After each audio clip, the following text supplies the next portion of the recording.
So, you and I basically met.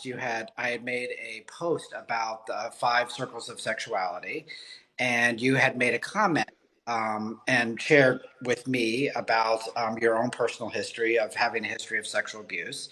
And I think it is important for our audience to understand that we're not going to name any names, right? This is not. We've got to respect some of the legal issues that may go along with that, so we're not going to do that, and try to be eliminate some of the demographics that may be able to point to who this person is. So, just wanted to give you space to be able to kind of share your story, and then we'll go from there. Yeah. Well, thanks first off for giving me this space. It is, I don't know, I feel like by sharing my story every time I do, it kind of destigmatizes it a little bit for me personally, and I think for others out there who have experienced the same thing and felt so alone as I did for so long in my life. Um, I So, have like, yeah. stop you real quick because I didn't do this. So Annette is my moderator. And Annette, if you could just occasionally, every couple of minutes, do a post about trigger warnings, because I want to make sure that to be respectful of people where this information might be difficult for them to hear. So if you do that every couple of minutes, that would be terrific. Thank you, Annette. And then if any, you also may want to remind people to ask any questions, or if they have any questions, to write them down. I will reflect you, Annette, to see if we have any questions. So if you don't have a writing utensil, I would encourage you to get one there. So Annette is one of my followers. You may know this, but I do a dream interpretation show most mornings.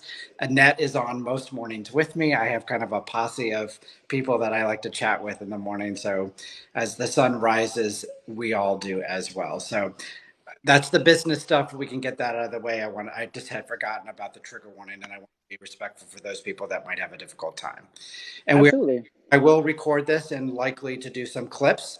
One of my other lovely followers showed me how to use cap something or other. CapCut, yeah, CapCut's the new jam.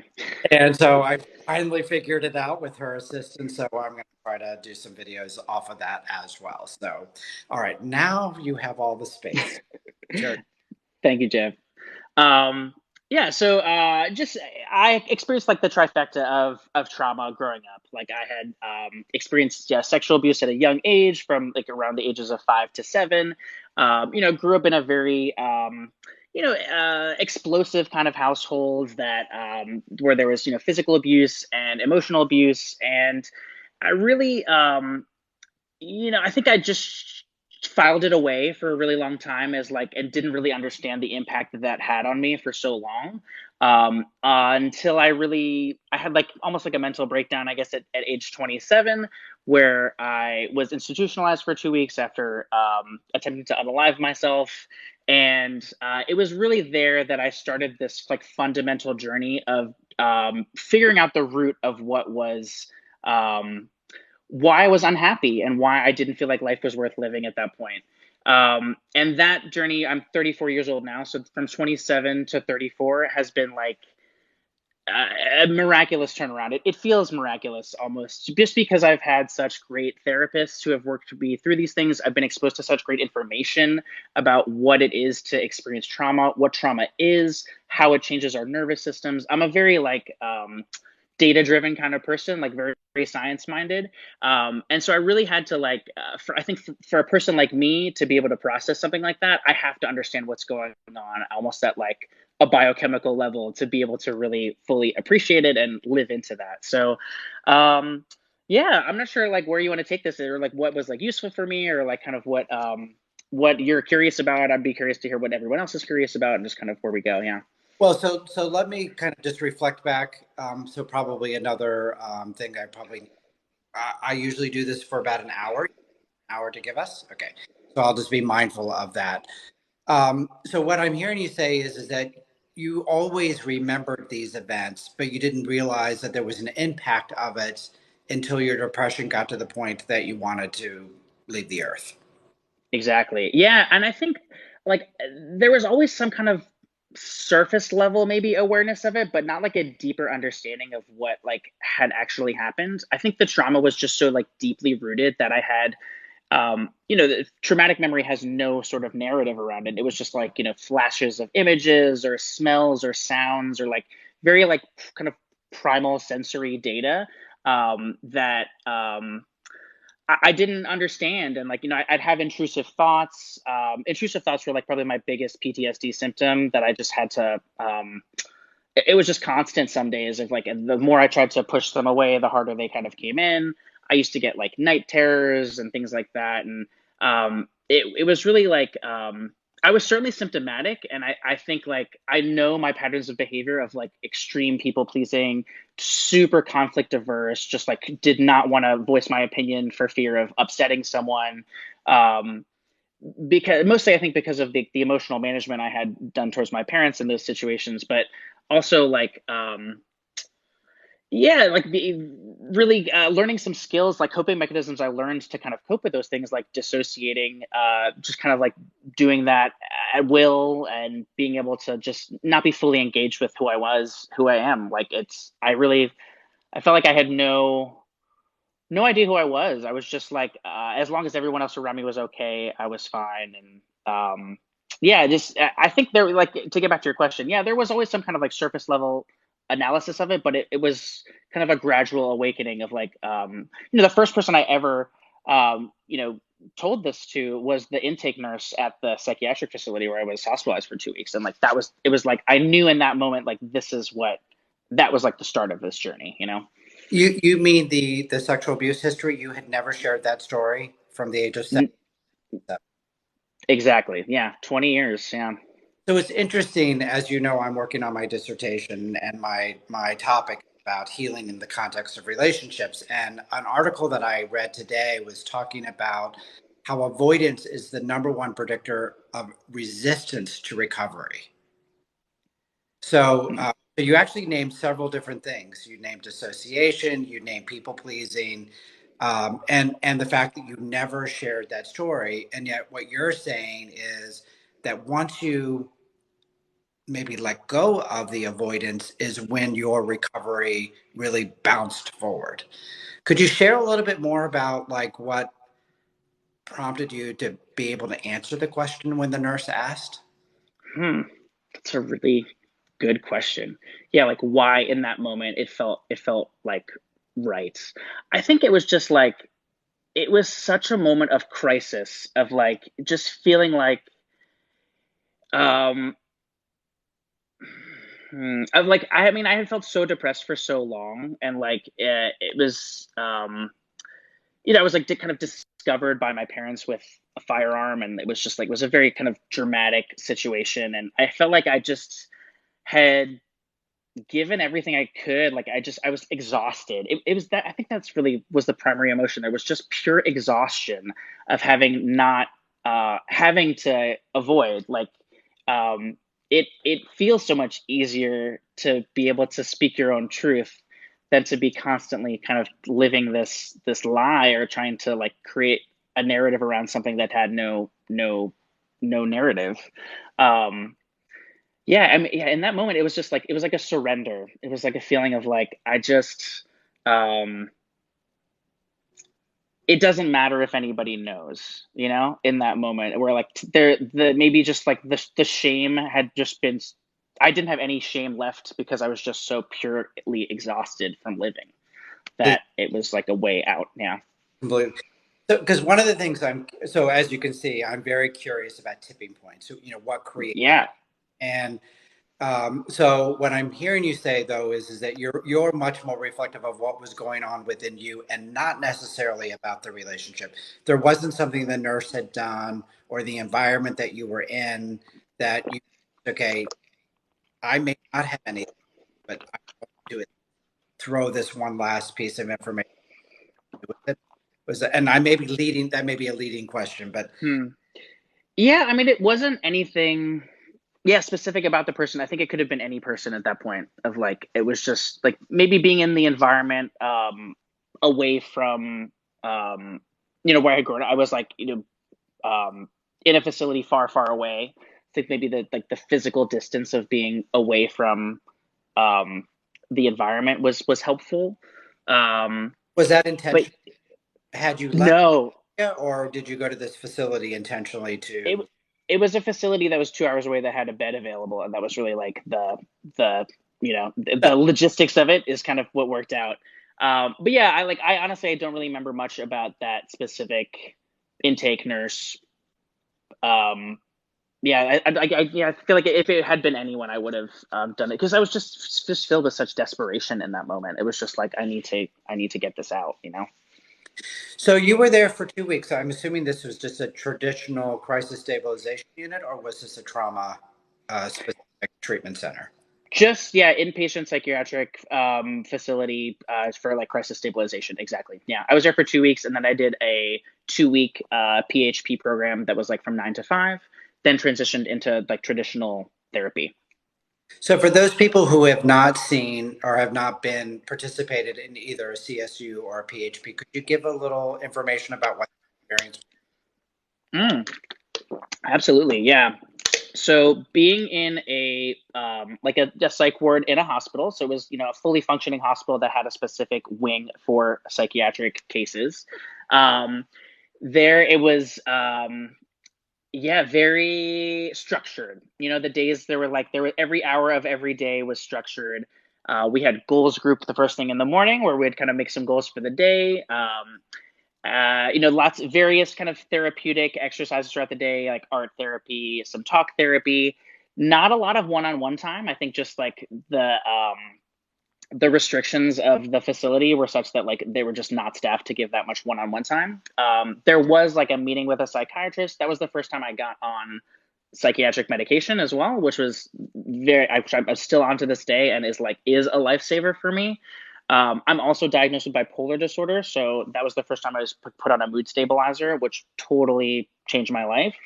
Um, but yeah, I mean, the facility itself, like the things I remember most are like the camaraderie I felt with the other patients who were there. As a person who was like, I mean, this is such stigmatizing, but like as a person who was like not in the level of psychosis, was there like the other people in there who were in there for like depression and addiction issues were like kind of my cohorts were the people who were experiencing uh, um, we're not in the same reality, so to speak. We were kind of like, okay, like we have this is the lunch tables we're kind of forming, and So yeah, just being able to like empathize with people who are in the same situation. Yeah, we refer to those people as severely and persistently mentally ill. So yeah, the schizophrenics, the bipolars that have some of the delusional states, or even hmm depression have those delusional states, hmm are more likely to fall into that category as opposed to what you were talking about. And that has been my experience in working with people in the CSUs is hmm kind of fall into two different camps because in reality we're dealing with two, in my opinion, one is a biological disorder and one is a environmental temperament disorder. Those are two kind of different camps. Although I have absolutely, a theory table yeah. for them. And it was great. I mean, I think everyone it was one of the first places I learned how to like be vulnerable and like learn like what vulnerability was and that it was like okay to not be okay. Cause like for so long I was just like a Teflon person where it was like nothing really stuck to me. Like it was just like, I'm fine, how are you? It was like there was just communicating negative affect was something I just never learned how to do. So yeah, it was a place where I started learning some skills, and then the PHP program that followed was incredible. I mean, it was just like I still remember some of the activities that we did there that seemed so silly at the time, but have just like were teaching me fundamental skills that I just had big gaps in. So yeah. So when did you actually start getting some trauma work? So I started EMDR very shortly after that initial hospital stay. So I would say maybe I was there for 2 weeks, did PHP for 2 weeks, and right after that, I found a therapist who was skilled at EMDR. EMDR was recommended by the therapist who I was like assigned one-on-one at the PHP group, and I was like, this. I mean, I read the science about it. I was like, this seems so weird and so hokey, and like, but like the evidence is there. Like the studies are very robust. So yeah, I did. I don't even know if I finished all. Like, I think it's like you would know how many sessions it's supposed to be. I think I did 6 sessions of EMDR, and it completely cured my PTSD symptoms. Like, I think I recommend it for anyone who is experiencing, my non-medical opinion, as someone who's just speaking from personal experience here. Like the intrusive thoughts gone, just like, and after having struggled with them for so many years, it was like magical. It felt magical that it was just this strange form of therapy would just completely alleviate that. Night terrors totally gone. It was just like it felt like I had moved into a different headspace. I think it the pendulum almost swung too far in the other direction, though, of like feeling like so um like self-centered in a way, where like I went from being like I don't care about there was a comment there, what is EMDR? So EMDR stands for eye movement desensitization and reprogramming. Is that accurate? Reprocessing. Reprocessing. I movement desensitization and reprocessing. It's just do a quick Google on it. It's fascinating stuff. It's a form of trauma therapy. um but yeah, I think the pendulum almost swung too far in the other direction, where I was like became very like hedonistic, and like, my I think I have always had issues with substances, but they kind of kicked off a lot more after that. Um, and I think like it was like a quick cure, but didn't really get to the root of what was actually going on. Yeah, it was. I feel like it's a band-aid, but it wasn't the solution for me. Well, I think you lead into some very great insight, but I do think it's helpful for people to understand the function of EMDR. Would you mind sharing one of your target, how and what that process was as far as from the beginning of the target to how it shifted at the end of the typically, For refamiliarize myself, it's been a long time. Yeah. typically EMDR will focus on a traumatic event, a scene. Hmm. And so you process a scene from beginning to end. That's the memory you hold in your head while they're doing the whatever the bilateral stimulation is. Some people do the vibrating things in your hands. Hmm. I'm a hand guy. That's the one I prefer. Some people do, Hmm. but it's some kind of bilateral stimulation. There is a target. Do you remember? And I know that was a while ago. Do you remember what the target was and how it fit? Yeah, I mean, it was like a memory from the abuse, from like around age, like between ages 5 and 7. Yeah, the sexual abuse from early childhood. Yeah. So without being graphic, would you mind going into that? Yeah, I mean, like it was just one instance that had occurred, and yeah, it was. Yeah, I don't really want to necessarily go into that much graphic detail. But yeah, I mean, I just remember it was one instance that had occurred, and I had no real narrative around what had happened, or like what had occurred. It was just like I knew kind of what was going on, but it wasn't really physically present, and I was able to like revisit it in a way that felt non-traumatizing, like non-activating. Like it was really like a level of kind of calm and neutrality that I could approach it with, as opposed to being yeah, just triggered by it. Yeah. I'll give an example of an experience that I had recently with one of my clients. So I had a client who was being sexually abused in one home and was physically being abused in another home. His parents were divorced. And so he presented this information to one of his parents and basically said, "This has got to stop. That basically you need to protect me." And this particular parent said, "I can't." And so, of course, he then has carried with him that he was not chosen. That was his narrative. This was at the age of 15, and he Mm-hmm. home and he was homeless essentially after that. He lived in a rural area and moved to the big city, and kind of other stuff happened there. So that was our target, was that memory of having this encounter with that parent. Mm-hmm. So the initial was I'm not chosen. That was the thinking process. And as you, just like you said, from the emotionality, it was very big emotion. He very much described it as being dramatic. He was talking about how he went out to the back doors and they had double doors, and he remembers flinging them open. That was kind of the big thing that was kind of in his memory. Mm-hmm. As we did the EMDR, what he realized was, so now he's in his late 30s. This happened at 15. He actually developed empathy for the parent of the choice they had to make for their own survival. Mm-hmm. And like, okay, if I've got to be in this situation, you have to be in this situation. And it really changed that it wasn't that the parent was choosing well, the situation that was going on in that house, but was choosing herself or the parent, the mom. Hmm. I guess it's okay to say. And so, what you can imagine, and that all occurred in the MDR, right? In a matter. Right. And as much as we do cognitive behavior therapy and other approaches to kind of change what we call distorted thinking, blah, blah, blah, this was all something he did completely on his own through this bilateral stimulation. And Hmm. that comes, and then just like you said, the emotionality of that memory pretty much went away. Yeah. And so, again, would you agree that that was kind of similar to your experience? Yeah, I think, I mean, like my core belief maybe in the moment that shifted was like my body is not a safe place. Like that was like a really, yeah, core element of that was like I am not or like I'm an object to be used was like kind of like a big thought for a long time of I am simply like a vessel for other people's wishes. To because having felt like that in that moment of being like, okay, like this is purely for this other person, you know?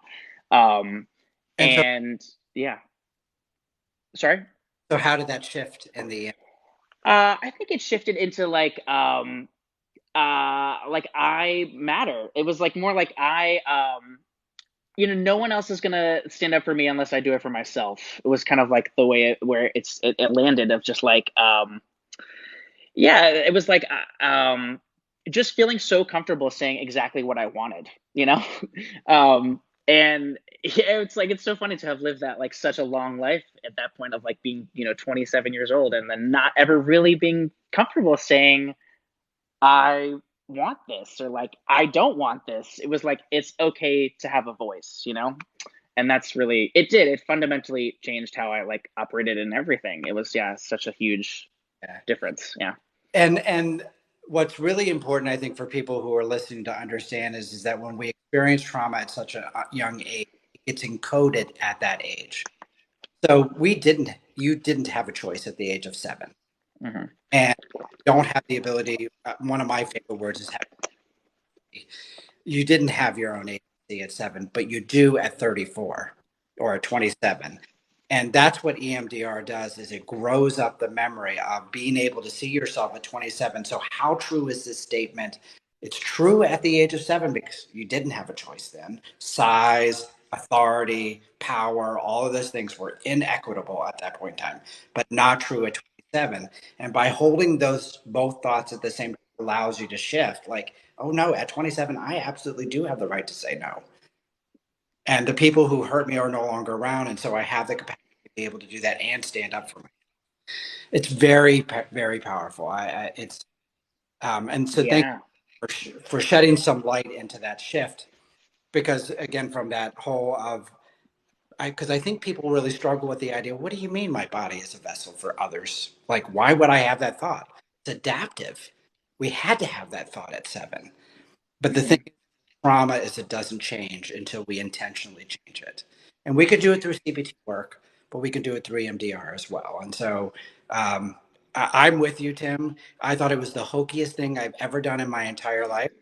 I back when I was in the early 90s, hypnosis was like the rage. I did 100 hours of training, got certified. I was even like whatever the next level of certification from basic, I was that. Zero squat, got no benefit from it at all. I'm like, what a waste of money and time. I mean, it's clever, but it was just not effective for me at least. Hmm. So EMDR came out in the late 90s.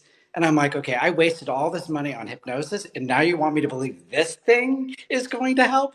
Please. And Yeah.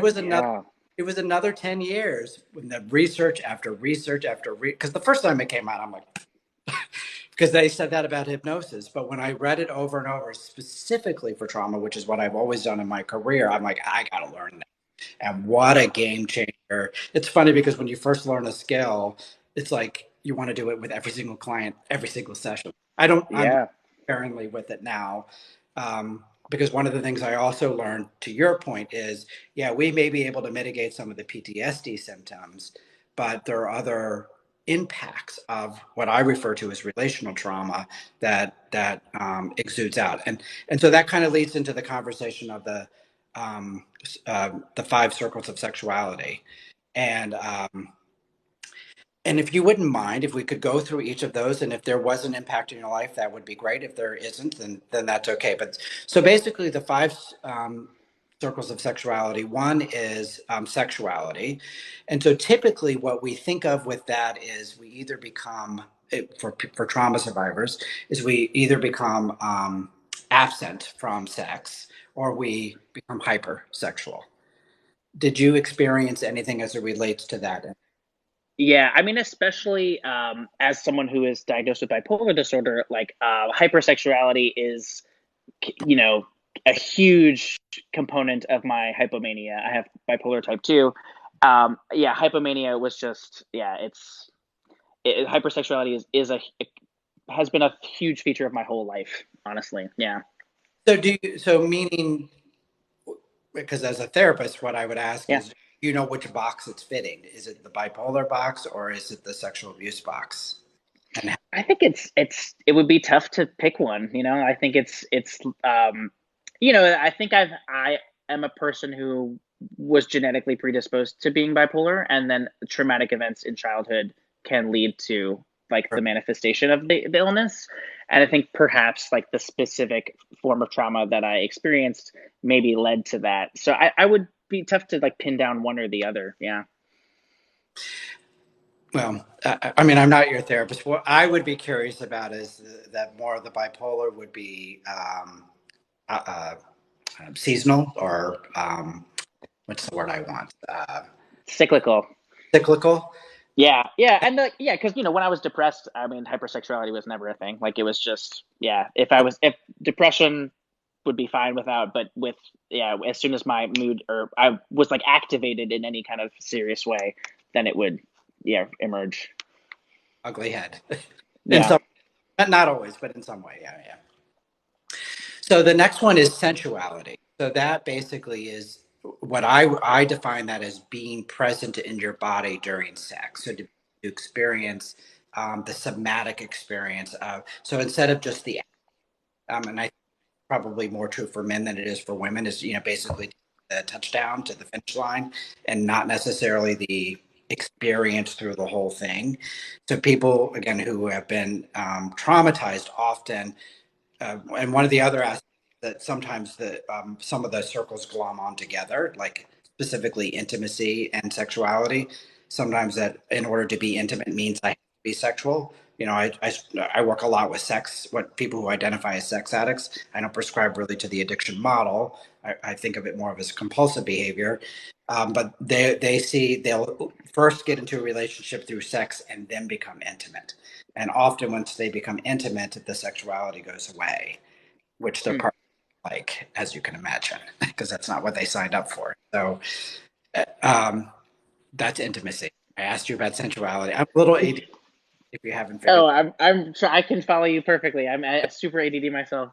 Um, yeah, no, so, I mean, like sensuality, it felt more like it was like difficult to experience my own body for a long time of like being more embodied. That's one of my New Year's resolutions this year is to be more physically embodied because I think I've realized that like even after all the work that I've done, it still is difficult sometimes for me to like experience like bottom up kind of processing of like feeling what my body is feeling. And yeah, so I would say like taking on like being extremely attuned to the sensuality of other people and being like very careful to manage the pleasure of the other person was like very important to me. And that if they were good, I was good. It's like that kind of mentality. Yeah.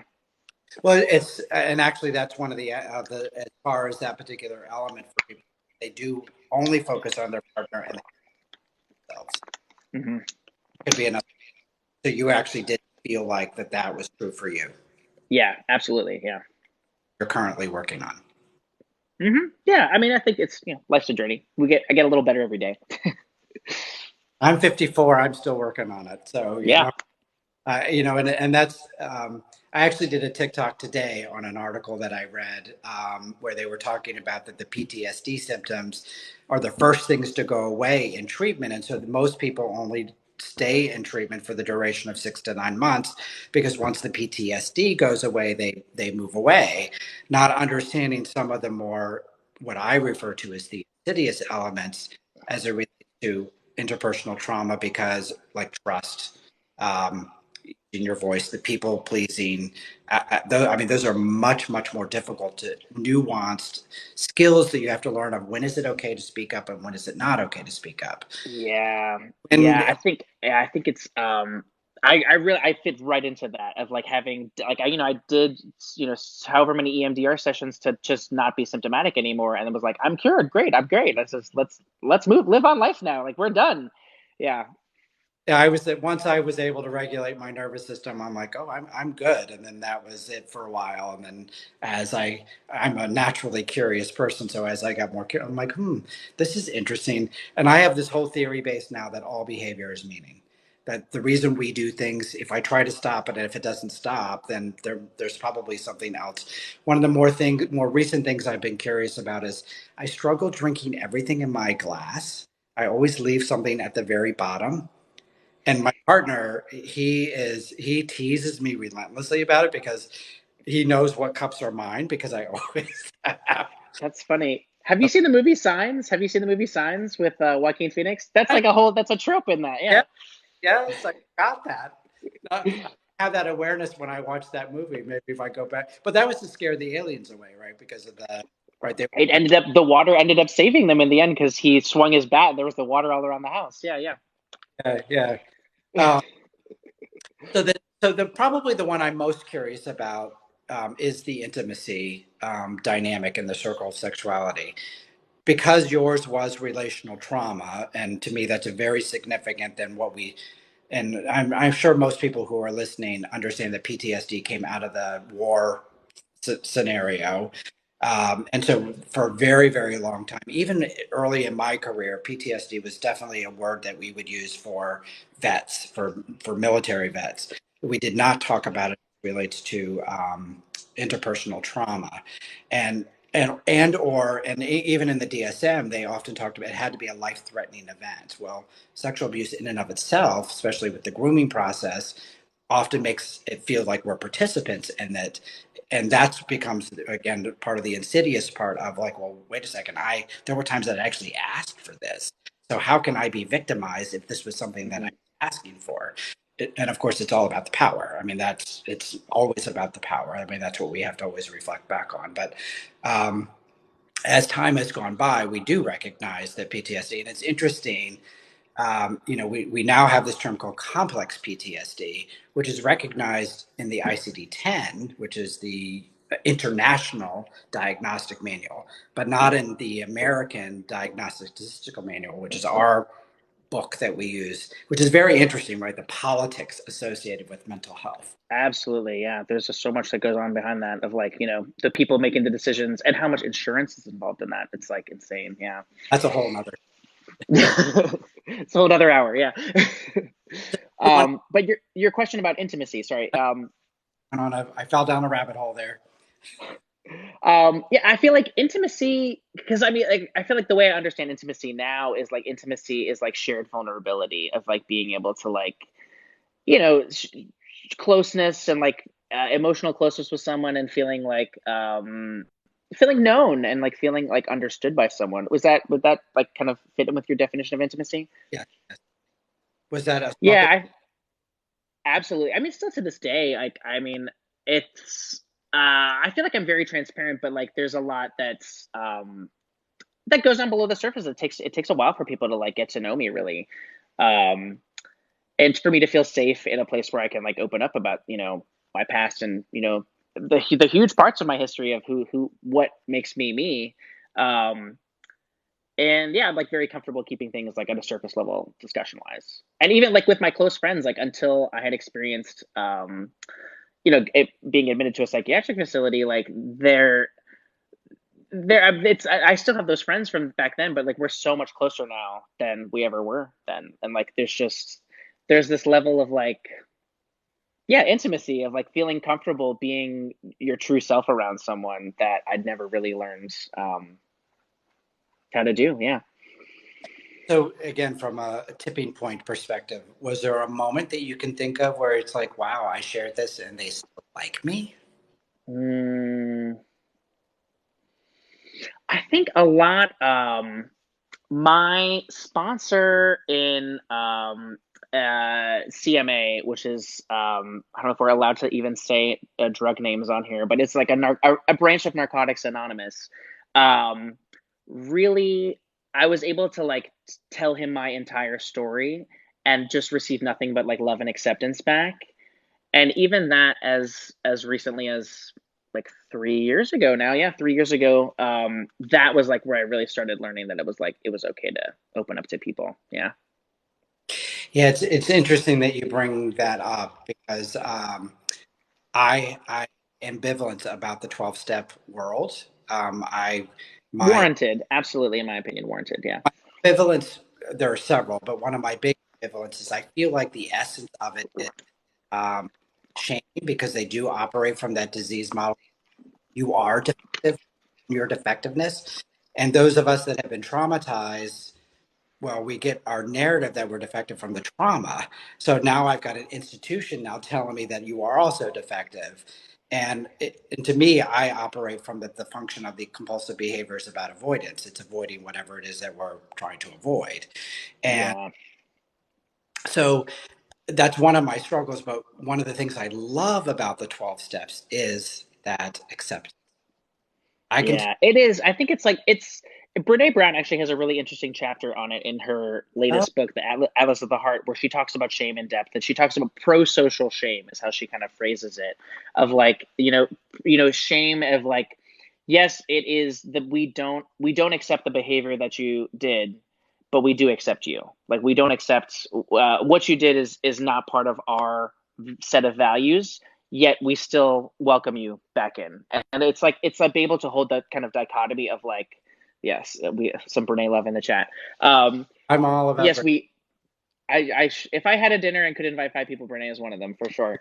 Um, but yeah, just being like it is like the pro-social shame, but I think you mentioned a good point there of people who have like being that it is an institution, people who have like religious trauma or other forms of like institutional trauma, very difficult for them to get any sort of benefit from those programs. And I have friends in those programs who really struggle, and you can see it within them that they want to let like share that with the group, but there's this resistance back of like, oh, any kind of like structured meeting or like reciting the same thing. It's just like it's very triggering for them. Yeah.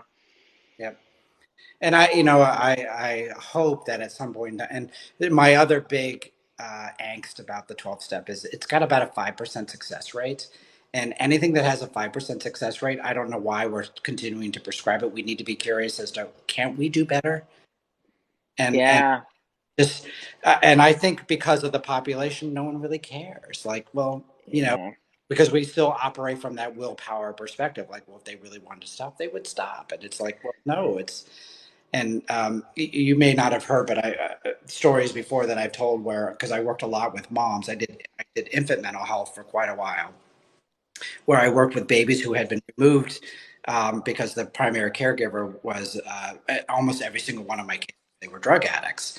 Hmm. So, as a parent myself, that angst of like, really, you're like, you can't stop this for this period of time while you're trying to get your kid back. Like, what's wrong with you, right? That Yeah. but as I realized the work that I was doing, basically, there are two animals here, right? I have this thing that numbs me and the pain of the experience.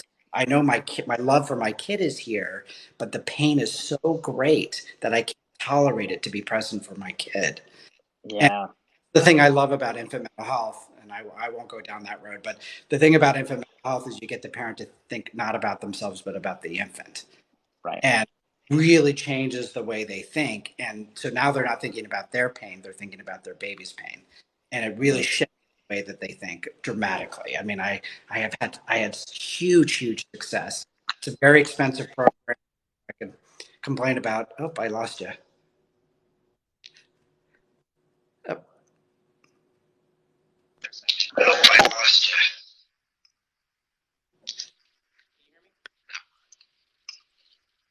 like you're,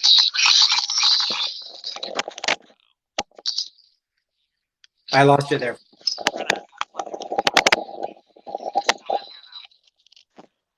Uh-oh. Can you hear me? Yeah, I can hear you. Are you there? Yeah, you're back. You're back. Yeah, my AirPods were dying, but yeah, I can hear you fine now.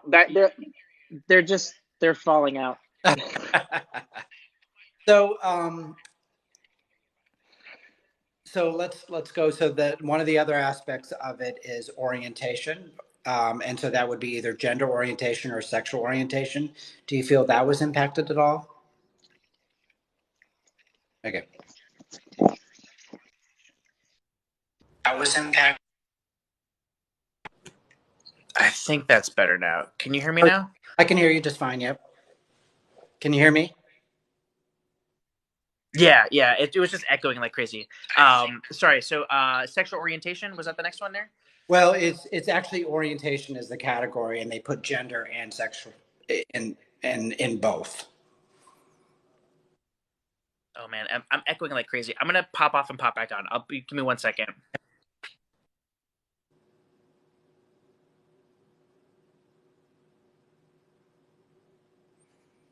How's everything going, Annette? Up here he is. He's back.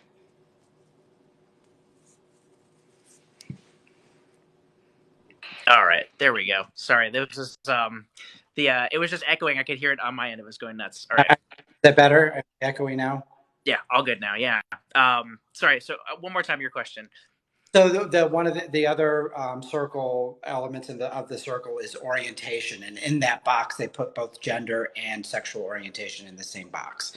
So there is, of course, some belief that, and this is not something that I necessarily prescribe to, but I definitely have seen with the men I've worked with that they question maybe their orientation or their gender, but once we're able to work through it, they have they feel a sense of centeredness around it because of the confusion. Specifically, if you're molested by a man and you are, and this is what I say to people is that because of the way groomers go about doing things, the body responds the way the body responds. And so we often get very confused by like, okay, am I being turned on by this because I'm gay? Or am I being turned on by this because this is how a body is supposed to respond? And once you're kind of able to figure that out, right, attraction is attraction. But, there's two different elements as far as someone doing something to you versus you being in a mutual relationship. And so once you're able to work through that, it provides a little clarity. But many times there's a lot of shame associated with that with women. That's where I see a lot of hyper masculinity as one of the responses, right? Because well, no one's ever going to think that I'm gay, so they drive these really big trucks. They work out like they have the guns, they have the camo. Like no one's going to mess with me, kind of response. It's funny. My husband, when he sees those people driving, he's like, "Oh, that person probably was abused." Yeah, it's like, well, what are they compensating for, right? It's like, what is like, what's the need for that? Yeah, and like, I mean, yeah, I mean, I interface with the public all the time on my job, and you see that all the time of like people who, Too. yeah, Yeah. they're like, can and I work as a bartender, so people are like, I want this drink, but don't not in a girly cup. It's like you're like, okay, like, no one's looking at your glassware, bud. Like, it's, yeah. Yeah, I'm not sure. Like, especially like with sexuality. I mean, I've always identified as gay. I mean, I've identified as gay from, yeah, like, I mean, like fourth grade. I feel like I knew. I'm not sure like where the age timeline lines up there, but I feel like I've always been that way. Like, and it's, yeah, I don't know how the trauma relates into that, but it's like Well, that's kind of the I narrative guess I have my around it. question Yeah. is, did you ever question yourself as it relates to your sexuality because of the abuse? See, since you dissociated yours, that may not have been a thing to you in fourth grade. Whereas Hmm. for some people who have those two things together, often it becomes like, okay, why am I feeling these feelings? Yeah, I mean, it was. I feel like I yeah just was always attracted to men. Yeah, it was just always yeah, that's kind of where I was. I never really had that questioning period, I guess, of like And putting those two like items side by side. Yeah. as far as gender as well, you always felt very comfortable being a man. You never felt like you needed to prove yourself as a man. No, I mean, I think yeah, as far as like having to prove myself as a man, never. No, I mean, I just like, I think I accepted I was not going to have like a lot of traditionally masculine characteristics just because that's not like who I am as a person, I guess. Like, I never really excelled in sports. The thing that I built a lot of my identity around intellectualism, and that was like, yeah, like you could call me girly all day, but don't call me an idiot. Yeah. Like, yeah. I can relate to that. Yes. Um, and then, so we did intimacy, sexuality, sensuality. Oh, and health was the last one. So, one of the things that I've seen in regards to health as far as sexual trauma is complete and utter avoidance. So, a fair amount of the men that I've worked with, especially older, that they don't come into treatment until they're older. They have not been to the doctor in 10, 15 years. They may have prostate issues, untreated STIs because they're avoiding, they don't know. Or the opposite of, since I'm defective, I want to get an STI. And I think specifically in the gay community, I have actually seen a fair amount of people who are what we call bug chasers who are seeking HIV. Like, I want to have HIV. I want this basically scarlet letter. Yeah, I mean, as far as health goes, yeah, like I mean, like specifically in the realm of like sexual health, Or or no, just like health in general. health and I mean, it could be about sexual health. The examples I gave were about sexual, but it can be about health in general.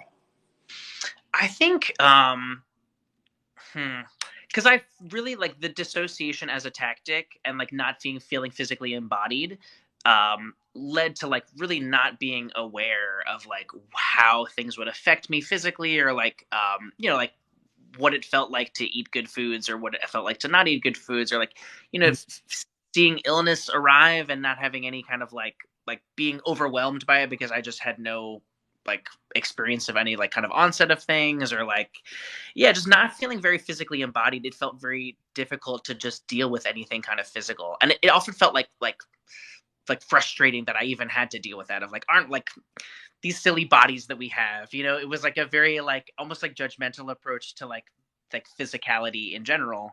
Where now I think I mean my opinion on that has changed a lot, but like yeah, it was just like yeah, I felt like it was just Well, like one day we would evolve past physical health.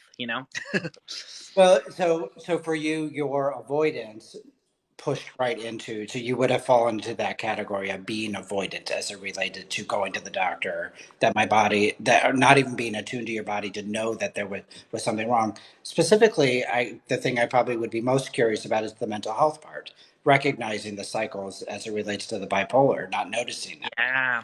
Because Yeah, I mean, yeah, I never there was just not a lot of discussion around mental health in my family and like I mean, I was experiencing like bipolar symptoms since age 15. Like it was like puberty was like just like kicked it right in. Like I remember reading Kay Jamison's book where she kind of talks about her like biography as it relates to bipolar disorder and I was like, this is my life. Like it was insane how much I could relate to it and the ups and the downs, but people really didn't notice the ups because they were like, "Oh, he's not down," Like it was like, yeah, it was the downs were very noticeable, but then when I was like elevated and overperforming or like hypomania just looks great to somebody if you don't really know them. yeah, we want to hang out with him. He's fun.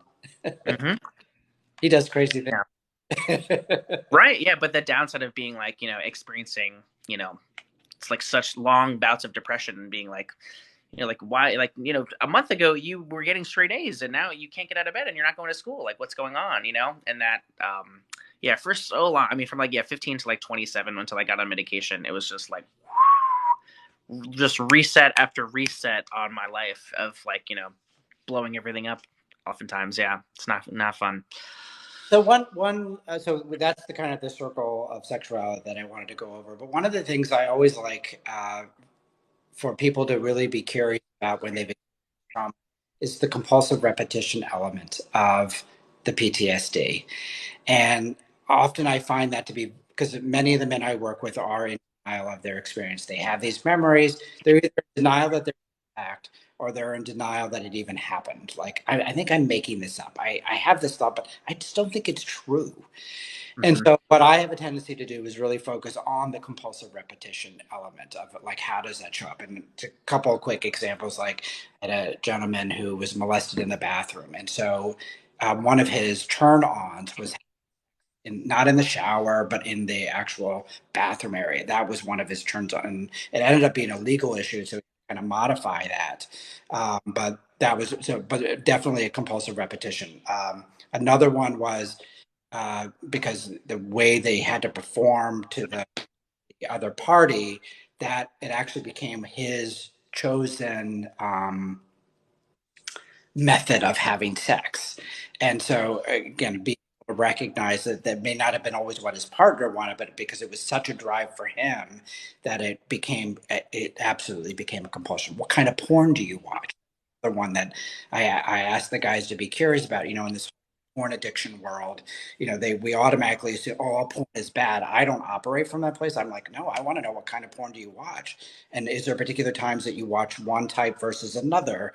Because those patterns to me are very interesting as far as being able to understand the dynamic of how the trauma history is played out to today.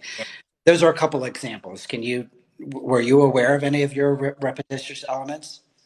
Yeah, I mean, it's funny you say that too, of like especially with the pornography, like that fits exactly in key with like all we are meaning making. Like it's just meaning. There's a meaning behind everything of like that fits very close, like cleanly in the thesis that you have.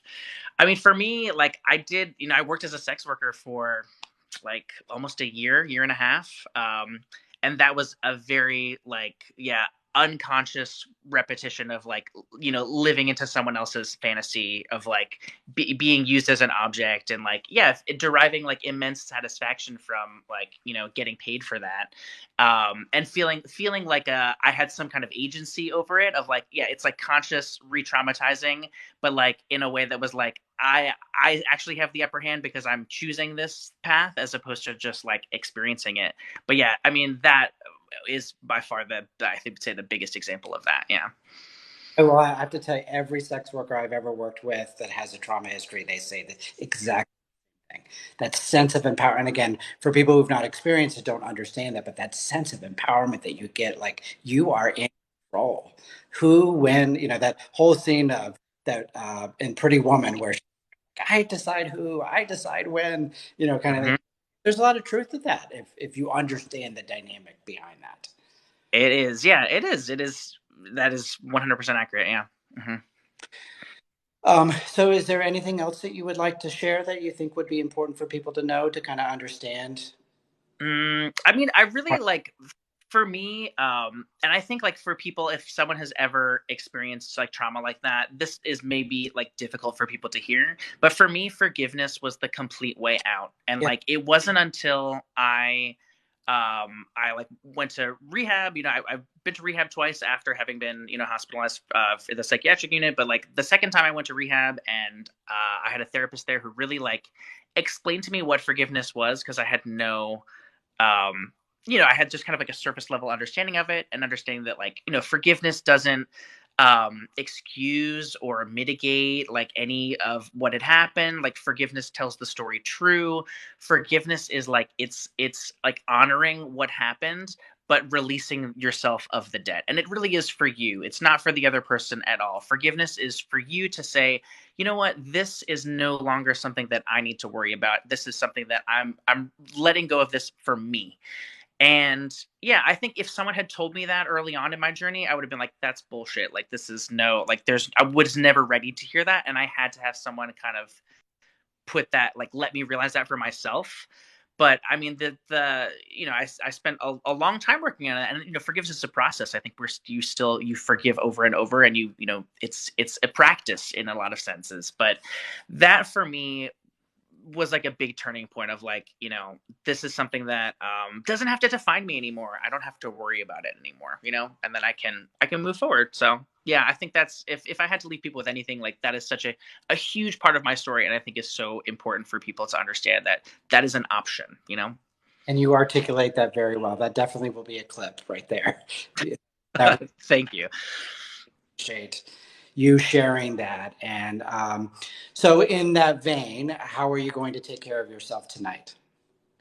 How am I taking care of myself tonight? Let's see. I have the day off tomorrow, which is great. I'm having lunch with one of my coworkers, and we're going to be, doing some business planning for possibly a little wine side venture that I'll be working on. So Yay. yeah, tonight I'm going to be reading, relaxing, listening to a podcast, cooking myself a good meal, and yeah, hanging out. What about you? What are you doing tonight So, for yourself? it, no one ever asked me them. Usually it's about who I'm working with, not about You me. gotta fill your cup too, Jeff. You gotta fill your cup too, man. I probably will watch TV. Good. I have a very busy day tomorrow. And then actually, the next couple of days, my Tuesday, Wednesday, Thursdays, I cram everything. And so Mondays is my dissertation day. I work on Tuesday, Wednesday, Thursday, and then I have Friday off. So that's kind of how I work. So It's I'll good you can stick to a schedule. That's tough for ADD folks like us. I'm not saying that I always follow through on that. It is. Well, thank you again for your sharing of your story, and I hope this is helpful to the people who. Oh, let me ask Annette. Did we have any questions, Annette?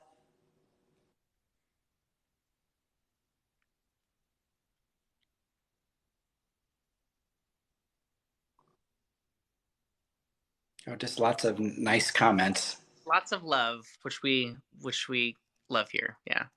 Oh, there are a couple of general questions. Okay, so here we go. Yeah, yeah. You can read these questions, yeah, or the comments. Yeah, absolutely. Yeah, I can see them all coming through. Absolutely, yeah. Happy to share my story. Happy that if sharing my story eases the burden on anyone else, makes them feel less alone. I'm happy to do it because Oh, yeah, I'm at a place in my life where I feel comfortable doing so, and it's a journey to get here, but it's a worthwhile journey to have. and of course, since I work with men, and I've always been an advocate for men, it's interesting because early in my career, of course, I worked mainly with children. You may not know that, but I worked mainly with children. So I was a big fathers' rights advocate, and that was a big. I lost him again. I lost you there for a second. You must have got. I was a father's rights advocate, and I always spoke about. And I remember doing a lot of domestic violence work, and they often talk about the girls and how the girls grow up to marry perpetrators. And I'm like, well, what about the boys? And maybe we should be doing something about the boys because we had a shelter in our community, and I had to push hard to provide services to those kids to actually talk about, okay, that's the repetition.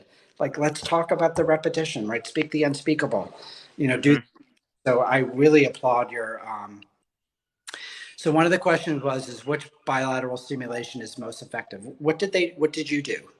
I did the beeps in my ears, yeah, and that was extremely helpful. I think it was actually specifically good for me because I'm such an auditory person as a musician and like as someone who like is very attuned to hearing and words and like doing it with my ears was good.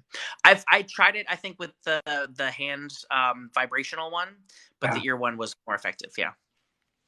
Yeah, I probably need to slow down because I do it at my comfort level, not necessarily the client's comfort level. I hate to admit that.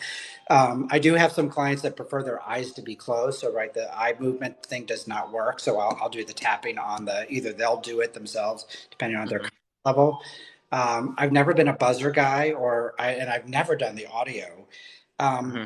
there's so much research as far as learning style that we all have our predominant learning styles. I should have the buzzers because we know that there are people who are auditory learners. Actually, I think I am one of those people. I Uh, use the auditory so learner. Yeah, I listen to podcasts and I remember every single thing. If I hear a lecture, I'll remember everything. But if I read it, it's not necessarily going to stick. Yeah. it's interesting. I just had a thought of when I was doing EMDR, it was almost impossible for me to get what I refer to as activated to actually for the EMDR to work. And fortunately, the person I was practicing with was a dear friend with me. She's another therapist as well. And so I just said, keep going. I'm not going to give up because I persevere like you will not believe. And so I'm like, just keep going, keep going, keep going. And literally, it would take about 5 minutes. And every Wow. single time I would start, right? Some people 30, they'd only do 30 swipes and they're full on and they're in tears. For me, it was like, no, keep going, keep going. And once I was activated, I was good, but getting there was so difficult. Now, part of that was the dissociation, which is my primary coping mechanism, I know that was true too. But now that I think of it, I wonder if I would have responded differently if I had auditory. Yeah, And interesting. There was a question. What was the name of the book? I think I mentioned Kay Jamison's autobiography. I don't actually remember the name of it off the top of my head, but if you Google Kayjamison, she's a psychologist who um, has bipolar disorder, and she is a huge advocate for bipolar rights and all sorts of stuff like that, and treatment methodologies. But you um, mentioned Brene Brown's new book. Oh yeah, I did mention Brene Brown's book. I read a lot of books, but um, yeah, Brene Brown's book Atlas of the Heart is incredible. Atlas of the Heart is an encyclopedia of emotions. It's 87 different emotions and experiences, with like the foremost research on each of them. And yeah, it's as someone who like really struggled with putting words to feelings, as verbal of a person as I am, like alexithymia was like a self diagnosis for a long time. It really helped having the literature out there to like put words to things and understand what I was experiencing. So yeah. Great. And yes, Shauna, there are other, yes, more than just hand buzzers. I guess that's what your therapist must have done. And that actually was at the agency that I ran. That was probably the most popular one. And I always felt it was because I always make up theories in my head. And I always felt like it was because the therapist wanted to be disconnected from the client, right? If the client is doing all the work by having them in their hands, that's why for me, I'm very relational. Since my whole dissertation is on this, I feel like healing occurs in the context of relationships. And so I needed to be present. I wanted to be part of the EMDR journey, which is why I'm such a believer in doing the eye movements or the tap, or I'm doing the tapping. Now, again, there are boundaries with that, but probably 99% of the time I am connected to the client in that way. So, but that's my philosophy as it Yeah. relates. I had read an interesting, I don't know if it was somebody like actually like theorizing it or just like putting a video out on TikTok that like eye rolling is an evolutionarily advantageous behavior because it's like a coping mechanism of like a mini EMDR swipe. Yes, it sure is. Like oh like it's just a small at like a micro expression of what EMDR offers on like a macro level that like lets you cope with something you find frustrating, you know? I'm going to find an article because since I have access to all those journal articles, I will find one and email it to you. I got to find it. Yeah, There's a scientific journal article about that. I'm sure someone's looked at it. Yeah, yeah. So any other questions, Annette? Are we good? Yes, I agree, Annette, very much so. Yeah, I'm glad to be be a participant in this. Really, like seriously, you're doing such good work. I'm like it's so glad that like you gave me such great dream interpretations that we got to hang out here today. Yeah, if you're not following Jeff in the mornings, please. Dream Daddy, he's got it all. It's like I've appreciate dreams as like a gateway to my subconscious in a way that I've never have before. So yes. I love dreams. And again, one of those avenues that I use for those men who are like, it's something that happened. It didn't have an impact, like, but they're cheating on their wife. They have had 15 affairs. It's like, what? Maybe, possibly, there could be a connection. It's tough. It's tough to realize it, you know? It's like you gotta the blinders are on there as a level of ego protection. So Well, and the vulnerability, like to be victim, like there's no way that that guy could have control over me, or if that gal could be have control over me 30 years later. yeah. A lot of dynamics, like you said. Meaning, what's the phrase? Because I do. There's meaning behind all behavior. Your phrase is, We're meaning making machines. I think that's usually what I usually say. and Yeah, like the brain is just all we're doing is meaning making. Yeah. where did you get that from? I've heard that before. Did you make that? I don't remember. I don't remember. Yeah. It might be Wittgenstein. It might be a Wittgenstein quote because he's like he says the limits of our language are the limits of our meaning. Um, Really? yeah, it's like yeah we are. It's like the all we're doing is our brains are trying to create meaning. I'm also a big Albert Camus fan, and like he's all about like rebelling against the meaninglessness of the universe by creating meaning in our own lives, and like the sense of like rebellion of like having the daringness to live in a meaningless world and trying to create meaning on our own. Albert Camus and I have the same birthday. He's my favorite philosopher. I love Is him. he the guy, the five people in the room with no door? Was that his book? Is it? That's Jean-Paul Sartre, but he's like a an offshoot of Sartre. Sartre was like the key existentialist. Camus is like absurdism, which is like a branch of existentialism. He wrote The Stranger, which is like his seminal work of like, yeah, the man. You know, it's a book I read every year. It's wonderful. The Stranger, another book. Check it out. It's great. It's like 92 pages. It's wonderful. I'm sure it's great given the existentialism. Yeah, yeah, yeah.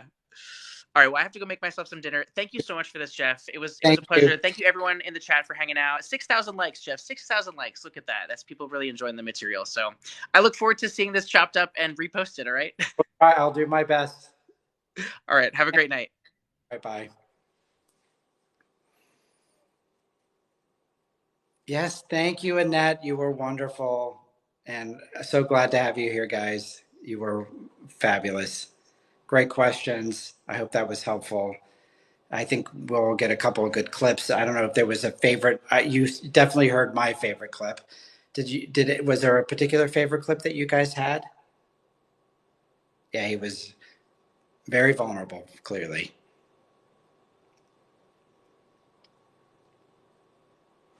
Hey, Prism. Yeah, that was great. He was really good. For sure. The forgiveness thing was my absolute 100% favorite.